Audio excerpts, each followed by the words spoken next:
بسم اللہ الرحمن الرحیم۔ بخار اور ہر درد کا نبوی علاج۔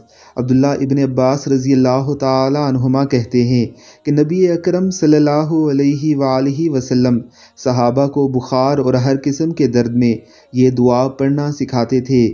بسم اللہ الکبیر، اعوذ باللہ العظیم، من شر کل عرق نعار ومن شر حر النار۔ میں بڑے اللہ کے نام سے شروع کرتا ہوں اور عظمت والے اللہ کے واسطے سے ہر بھڑکتی رگ اور آگ کی گرمی کے شر سے پناہ مانگتا ہوں۔ امام ترمذی نے فرمایا ہے کہ بعض جگہ عرق نار کی جگہ عرق یار بھی مروی ہے۔ سخت بخار کی صورت میں اگر اس دعائے مبارکہ کو خود پڑھا جائے یا قریب موجود کوئی شخص اسے پڑھ کر آپ پر دم کرے تو تھوڑی ہی دیر میں بخار اتر جاتا ہے۔ اگر کہیں درد ہو تو تب بھی یہ دعا بڑی افیکٹو ہے۔ اللہ رب العزت کی ذات ہمیں سنت کے مطابق علاج کرنے کی توفیق عطا فرمائے۔ آمین ثم آمین۔